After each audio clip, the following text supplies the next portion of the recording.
송년주일 서로 인사하겠습니다. 사랑합니다. 축복합니다. 잘 오셨습니다. 예. 일주일에 한 번 뵙게 되잖아요. 또 어떤 분은 또 우리 수요일 날 또 금요일도 뵙지만은 모처럼 뵙는데 좀 반갑게 인사하세요. 서로들. 예. 한 해가 이제 저물어 갑니다. 시간은 우리 2025년 우리에게 남은 시간은 이제 수요일이 우리 마지막이죠. 세상은 여전히 분주합니다. 해야 할 일은 아직 끝나지 않았고 책임은 여전합니다. 그런데 이상하게도 이제 이 시점이 되면은 마음이 좀 무겁지요. 말이 줄어들고 생각이 많아집니다. 올해 초에 세웠던 계획보다 지금의 이제 내가 더 이제 선명하게 보이는 때입니다. 열심히는 살았는데 잘 살았는지 모르겠다. 아마 스스로에게 묻고 있을 겁니다. 하나님 앞에서는 어떤 시간이었을까라고 우리가 또 묻습니다. 이 질문은 신앙이 약해질 때 나오는 질문이 아닙니다. 하나님 앞에 더 우리가 성실하고 더 정직해지고자 할 때에 그렇게 나오는 질문입니다. 그래서 송년은 은혜가 들어올 틈이 생기는 시간입니다. 성경은 시간을 중립적인 흐름으로 보지 않아요. 성경은 시간을 하나님께서 우리에게 잠시 맡겨두신 것으로 그렇게 보고 있습니다. 그래서 시편 기자는 이렇게 기도합니다. 노래하고 있고요. 시편 90편 12절에 우리에게 우리 날 계수함을 가르치사 지혜로운 마음을 얻게 하소서. 아멘. 자, 그런데 예수님은 우리가 이 시편 기자의 참 우리 날수 이 계수함에 대해서 더 열심히 살아라라고 우리에게 말씀하시는 것 같지요. 그런 더 많이 성취해라 그렇게 말씀하시고 계시는 것 같은데 예수님이 오늘 우리에게 빌려주는 우리 한 비유를 한번 들어보겠습니다. 어떤 주인이 먼 길을 떠났어요. 떠나기 전에 종들을 부릅니다. 그래서 자기의 소유를 이제 금 5달란트 또 2달란트 1달란트 이렇게 주고 떠났습니다. 그런데 아무 설명도 없습니다. 아무 감시도 없어요. 오직 시간과 자유만 주어집니다. 그래서 이 비유는 능력의 이야기라기보다는 신뢰의 이야기입니다. 성과의 이야기보다 왕이 보이지 않을 때에 누가 우리 삶의 기준이 되는가에 대한 이야기입니다. 그래서 송년의 이 시간에 예수님은 우리에게 묻고 계십니다. 왕이 떠나 계시는 동안 너는 무엇을 기준으로 하루하루를 살고 있느냐라는 것입니다. 자, 첫째로 왕은 떠나 계시지만 왕권은 사라지지 않았습니다. 그 말씀이 우리가 읽은 14절에서 15절 말씀입니다. 여기에 보시면 예수님은 천국을 설명하시면서 일부러 우리를 불안한 장면으로 데려가십니다.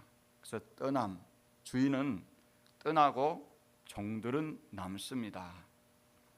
여기 14절에 보면 또 어떤 사람이 타국에 갈 때에 그 종들을 불러 자기 소유를 맡긴 것 같다 그랬어요. 그래서 예수님이 선택하신 동사들을 보면 이 비유는 맡김으로 시작하지 않고 먼저 어떻게 합니까? 떠남으로 이렇게 시작하는 걸 보게 됩니다. 그리고 타국이라는 표현은 단순한 여행이 아니라 거리와 시간의 단절, 즉각적 개입의 부재를 의도적으로 강조하고 있어요. 다시 말해 이 비유의 출발점은 주인이 가까이 있어서 계속 확인하고 지시하는 상황이 아니라 종들이 스스로 판단하고 선택해야만 하는 그런 상황입니다. 그래서 이 장면의 긴장은 단순한 분위기 연출이 아닙니다. 이것은 성경 전체를 관통하는 영적 시험의 순간입니다.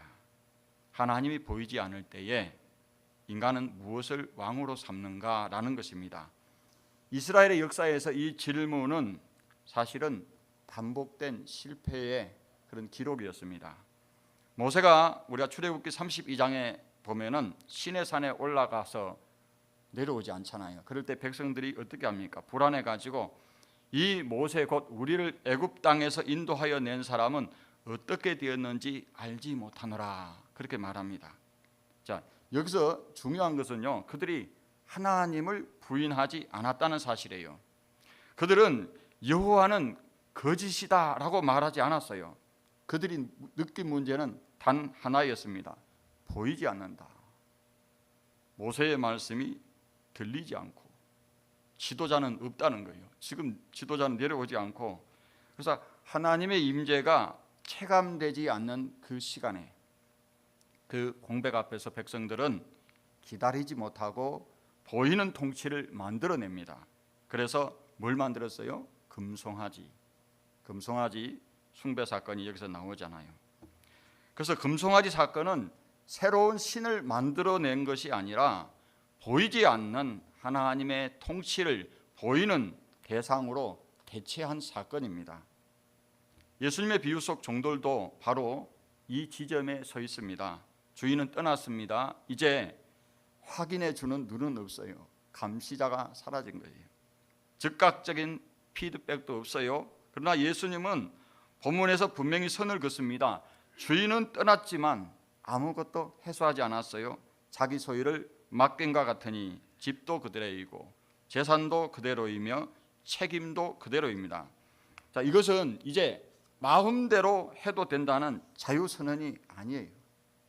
이제 내가 나를 어떻게 이해하는지가 삶으로 드러내야 할 시간이라는 거예요.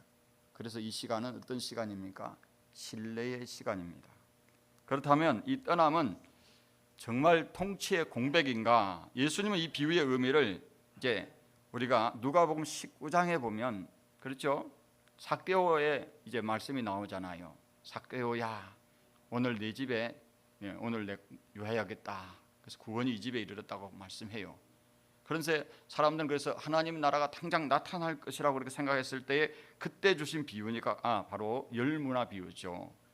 자, 그래서 19장 12절을 보면 어떤 기인이 왕위를 받아가지고 오려고 먼 나라로 갈 때에 그 종 10명을 불러 그렇게 말씀하고 있습니다. 자, 여기서 예수님은 떠남의 목적을 분명히 밝히고 계셔요. 떠남은 도피가 아니라 즉위를 위한 여정이라는 거예요.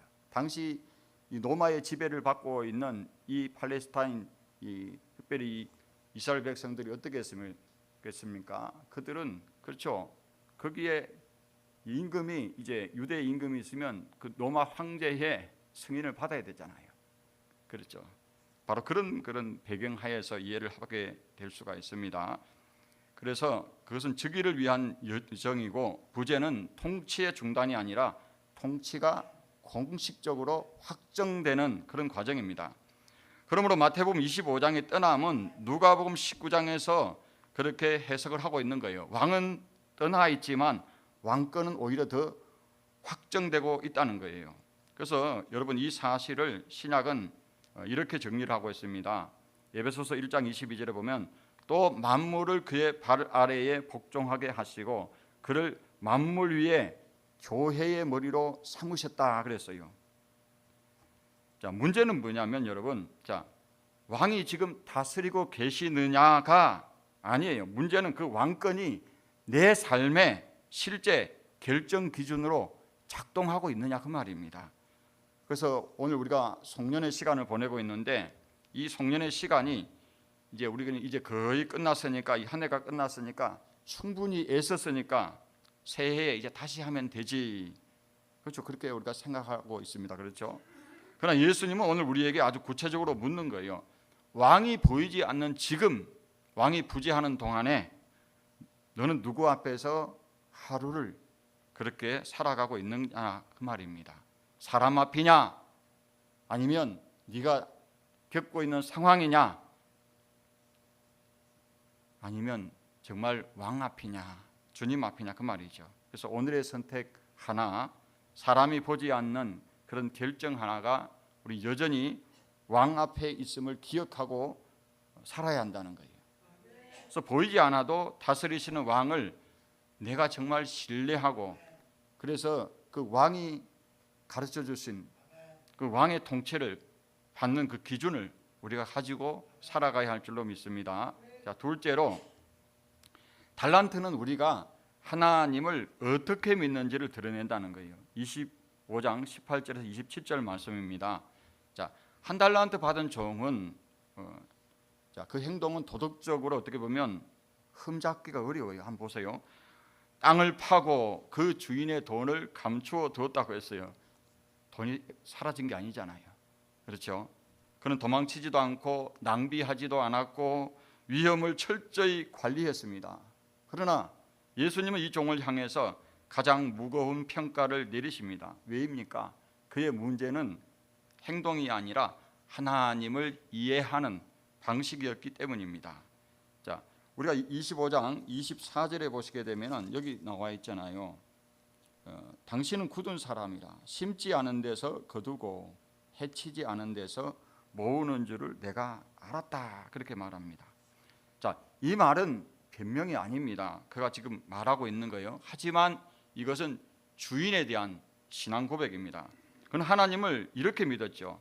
실수하면 손해를 계산하시는 분, 결과로 나를 판단하시는 분, 기쁨보다 성과를 보시는 분. 그래서 그의 선택은 논리적이었어요. 움직이지 않는 것, 아무것도 하지 않는 것, 최소한 문제는 만들지 않는 거예요. 어떤 분들은 일을 맡겨놓으면 그런 분이 있잖아요. 잘하라고 했더니 아예 문제를 만드는 분도 있잖아요. 그래서 아무것도 하지 않는 것이 나한테는 해답이다 이렇게 생각하는 분도 있을 수가 있습니다. 사랑하는 성도 여러분, 이 신앙은 오늘날 우리에게도 매우 익숙해요. 괜히 나섰다가 그렇죠? 시험 들 수도 있죠. 책임질 수 없으니까 이 정도면 그냥 무난하지 않을까라는 겁니다. 겉으로는 신중해 보이지만은 예수님은 이것을 불신에서 나온 안전한 선택이라고 밝히고 계세요. 그래서 우리가 신명기 1장에 보면 이 광야의 이스라엘도 그랬어요. 가데스 바나에 이제 그 10명의 정탐꾼 또 2명의 정탐꾼 여러분 기억하죠? 거기 보면은 이 사람들이 뭐라고 표현하냐면 10명의 정탐꾼의 말을 듣고 여호와께서 우리를 미워하심으로 우리를 애굽 땅에서 인도하여 내어 멸하려 하심이로다. 10명의 정탐꾼의 보고를 들어보니까 그 땅은 성곽이 크고 거기는 무슨 뭐 안악 자손이 살고 그러니까 그냥 어떻게 되겠어요? 그냥 그 말을 듣고 밤새도록 통곡하잖아요. 하나님 향해서 원망하고 불평하고. 자, 그런데 반면에 여호수아와 갈렙은 같은 현실 속에도 다르게 말합니다. 여호와께서 우리를 기뻐하시면 우리를 그 땅으로 인도하여 들이시고 그 땅을 우리에게 주실 것이라. 환경은 같아요. 차이는 뭐냐? 바로 하나님을 어떻게 믿느냐는 거예요. 사랑하는 성도 여러분, 혹시 우리는 하나님을 기쁨으로 맡기시는 아버지라기보다는 결과부터 점검하시는 상사처럼 우리가 생각하고 있는지는 않는지 우리가 한번 돌아보시길 바랍니다.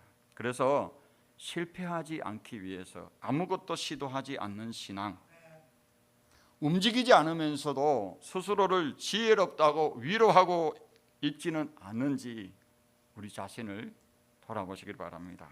하나님은 부담을 지우시는 분이 아니라 신뢰를 맡기시는 아버지예요. 그래서 여기에 이 달란트는 그렇죠. 돈을 맡긴 게 아니잖아요. 신뢰를 맡긴 거예요. 완벽해서 순종하라고 부르신 것이 아니라 부족한 우리와 함께 걸어가시기를 원하신다는 거예요.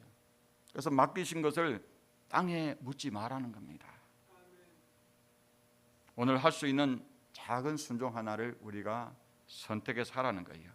신뢰에 반응하는 그 걸음 위에 주님의 은혜가 함께 하시기를 축복합니다. 자, 셋째로 충성이란 왕이 보이지 않을 때에 아버지의 뜻을 사는 것이에요. 그 말씀이 우리가 읽은 28절에서 30절 말씀입니다. 주님은 충성된 종들에게 이렇게 말했죠. 잘하였도다 착하고 충성된 종아, 네가 적은 일에 충성하였음에 내가 많은 것을 내게 맡기리니 내 주인의 즐거움에 참여할지어다. 그렇게 말씀을 하고 있어요. 주목해야 할 것은 많은 것을 맡긴 게 아니에요. 적은 일을 맡겼다. 자, 성경이 말하는 충성은 뭐냐면 위대한 결단보다 반복되는 작은 선택이라는 거예요. 예수님은 이미 산상수훈에서 우리에게 말씀하셨죠. 7장 21절에 자, 나더러 주여 주여 하는 자마다 다 천국에 들어갈 것이 아니라 그랬어요. 다만 하늘에 계신 내 아버지의 뜻대로 행하는 자라야 들어가리라 그랬어요. 이 말씀은 교회 밖에 있는 사람에게 한 말이 아닙니다. 오늘날 교회 안에서 우리가 하나님을 아버지라고, 하나님을 왕이라고 부르고 하나님의 통치를 받는 백성들에게 하신 말씀입니다. 자, 한 달란트 받은 종은요, 입술로는 주여라고 불렀어요. 그렇지만 삶으로는 주인의 뜻을 따라 살았다 안 살았다? 안 산 거예요. 안 산 겁니다. 신앙은 언제 가장 분명해집니까? 사람들이 박수 칠 때가 아니라 아무도 보지 않는 그 선택의 순간이라는 거예요. 여러분, 요셉은 감옥에서, 그렇죠? 요셉이 우리가 애굽의 총리로서 그렇게 이제 많은 사람들의 어떤 생명을 살리는 거기에 하나님이 그걸 보시고 충성한 것이 아니라 요셉의 그 작은 일 있잖아요. 보디발의 가정 총무에서 내가 어찌 이 큰 악을 행하리까 하면서 거기에 하나님이 그걸 보신 거예요. 또 다니엘은 어떻습니까? 그가 하루에 3번 창을 열고 예루살렘을 향하여서 기도하는 사람이었잖아요. 그래서 바로 이 자리에서 믿음의 진짜 방향이 드러내 주는 거예요. 사랑하는 성도 여러분, 왕이 보이지 않는 지금 누구의 뜻이 여러분의 선택을 이끌고 있습니까? 자, 편안함입니까? 아니면 두려움입니까? 아니면 아버지의 뜻입니까? 작은 선택 하나가 우리의 왕을 드러냅니다. 요란하지도 않아도 괜찮아요. 알아주지 않아도 괜찮습니다. 예, 누가 알아주지 않아도 괜찮아요. 제가 누구라고 말은 안 하는데 참 그래, 우리 교회에 아주 숨은 충성된 일꾼들이 많이 계시더라고요. 누가 알아주건 알아주지 않건 보이지 않는 곳에서 그렇게 충성하고 계시는 분들이 있어요. 그건 큰 일도 아니에요. 아주 작은 일이에요. 그래서 주님은 작은 일에 충성하는 자에게, 아니 작은 일을 충성했는데 맡긴 거는 뭘 맡긴 거예요? 내가 많은 것을 내게 맡기리라 그랬잖아요. 그렇죠? 그래서 작은 일에 충성하는 그 삶을 통해 주님의 통치가 여러분의 일상 속에 조용히 그러나 분명하게 나타난다는 거예요. 이 달란트 비유는 사실은 여기에 보면 반전이 있잖아요. 내 주인의 즐거움에 참여하라. 반면에 어떤 반전이 있습니까? 이 악하고 게으른 종아 그럽니다. 사실은 이건 누가복음 19장하고 연결해 보면은 바로 왕됨을 거절하는 사람, 예수님의 왕됨을 거절하는 사람이 어떤 사람일까요? 예수님의 통치를 따라 살지 않는 사람이라는 거예요. 실제로요. 예. 그래서 여러분, 이 산상수훈은 제가 언젠가 말씀을 드리겠지만은 우리가 미래에 들어갈 천국에 가서 거기에서 천국에서 산상수훈대로 이렇게 살아가는 것이 아니라 우리에게 왕의 통치를 받고 사는 사람, 천국 백성에 사는 사람, 그 사람이 마땅히 삶에 우리가 이 헌장, 예전에 국민교육 헌장 여러분 기억하지요? 우리 천국 백성의 헌장인 거예요. 그래서 그 말씀을 쫓아 산상수훈의 삶을 쫓아서 살기를 매일매일 힘써야 되는 거예요. 그것이 천국 백성의 삶입니다. 말씀을 마칩니다. 사랑하는 성도 여러분, 이 말씀은 우리를 주눅들게 하려는 말씀이 아니에요. 예수님은 이 비유를 분명한 결말로 이끄십니다. 주인은 반드시 돌아와요. 안 돌아오는 게 아니에요. 돌아와요. 돌아와서 결산을 한다는 거예요. 네, 결산합니다. 반드시 결산합니다. 성경에서 이 발견하다는 말은 우연히 마주친다는 뜻이 아니라 기다리며 살피고 드러낸다는 거예요. 왕은 우리를 급습하듯 붙잡아내지 않으세요. 오히려 그동안 살아온 삶을 하나하나 확인하세요. 그래서 한 달란트 받은 종의 비극은 실패가 아니었습니다. 그는 주인의 뜻을 따라 살지 않기로 선택한 것이 그것이 문제예요. 그래서 송년주일은 여러분 우리가 한 해를 이제 돌아보고 결산하는 날이잖아요. 그런데 우리가 한 해를 결산하지만 우리 인생을 마지막으로 결산할 때가 올 거예요. 그래서 우리는 어떻게 살아야 되냐면 이 한 해의 송년주일을 인생의 마지막 결산하는 그런 날로 우리가 생각하면서 살아야 된다는 거예요. 그럼 어떻게 살아야 되겠어요? 하루를요. 마지막 때는 여기 보면은 죄송하지만 이 무익한 종을 바깥 어두운 데로 내쫓으라. 거기서 술피 울며 이를 갈리라 그랬어요. 나더러 주여 주여 하는 자마다 다 천국에 들어갈 것이 아니요. 이 말은 그렇죠. 우리가 주일날 와가지고 예배를 드리고 성경책을 가지고 오고 이렇게 예배를 드리지만은 어떤 사람이 왕의 통치를 받는 백성이라는 거예요. 왕의 통치를 따라 살아가는 사람이라는 거예요. 지금 당장은 힘들어도 그렇죠. 근데 내가 혼자는 힘들지만 누가 도와주세요? 성령님이 도와주시잖아요. 또 다른 보혜사를 너희에게 보내주셨다 그랬잖아요. 우리 곁에서 항상 우리와 함께 하시고 예수님이 제자들과요 3년 동안을 동고동락 하셨잖아요. 예수님이 그들과 함께 땀도 흘리시고 기도도 하시고 예수님이 그들과 함께 웃기도 하시고 산에 가서 기도도 하시고 동고동락 하셨어요. 그래서 우리가 우리 삶을 갖다가 어떻게 살아야 되겠습니까? 하루를 이날이 내가 마지막으로 사는 삶이다 하고 살아야 되는 거죠. 어떤 분이 그러더라고요. 목회자는 설교를 할 때에 오늘이 내가 이 설교가 오늘 마지막이다 하고 그렇게 설교를 하라 그러더라고요. 왜냐하면 하나님이 언제 불러갈지 몰라요. 그렇죠? 그래서 이 무익한 종이라고 할 때에 그런데 어떤 분들은 이 말씀을 굉장히 약화시켜요. 이것은 교회 밖에 있는 사람에게나 주는 말씀이 아니요. 누구에게 한 말씀이에요? 제자들에게 주신 말씀이에요. 예수님의 직접 예수님 따라다니는 제자들에게. 그럼 오늘 우리는 어떻게 해야 되겠어요? 그렇기 때문에 우리가 그렇죠. 내가 천국 가기 위해서 예수를 믿는다고 그렇게 생각하면은 너무 무거워요. 그게 그렇잖아요. 그렇게 아니고 우리 여러분 지금 법을 지켜요 안 지켜요? 다 지키시잖아요. 왜? 대한민국 사람이니까. 외국 사람은 물론 국내법에 적용은 하지만 우리처럼 법을 그렇게 지키지는 않잖아요. 지켜 살지는. 물론 국내법을 적용받습니다만은 우리는 근데 그걸 자연스럽게 여기잖아요. 왜냐하면 대한민국 사람이니까. 여러분 대한민국 사람이라는 걸 의심한 적 있습니까? 아니요, 난 대한민국 사람 아니야 하고 나는 안 따를래. 그럼 마음대로 살아보세요. 어떻게 되는지. 법에 대해서는 책임이 있잖아요.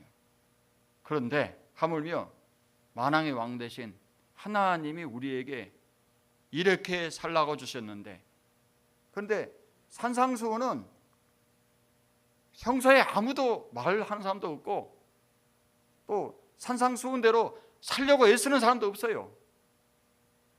그냥 올려다보고 우리가 그냥 올라가지 못할 나무처럼만 보는 거예요.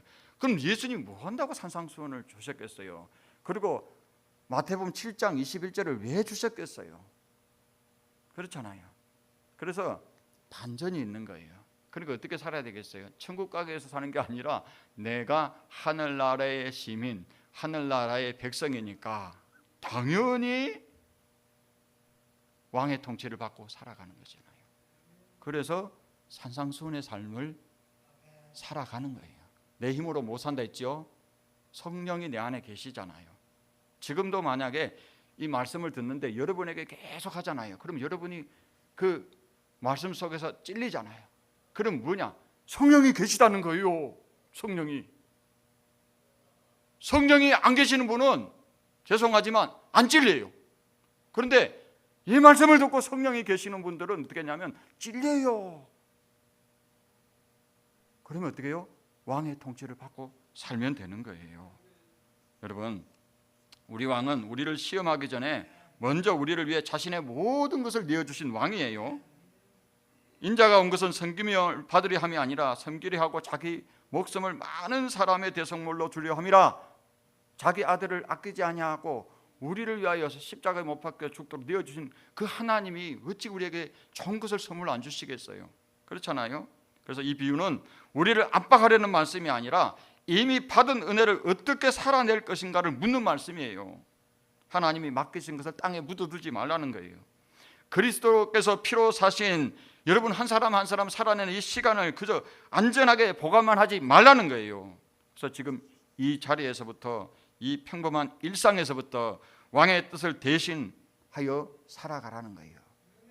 사랑하는 성도 여러분, 그래서 우리는 며칠 뒤에 이제 한 해의 마지막 밤과 새해의 첫 시간을 주님 앞에 올려드리는 송구 영신 예배 자리에 서게 됩니다. 그래서 오늘은 이 질문을 품고 돌아가세요. 그리고 송구 영신의 밤에 그 질문을 안고 주님 앞으로 다시 나오시기를 주님의 이름으로 축복합니다. 기도드리겠습니다. 하나님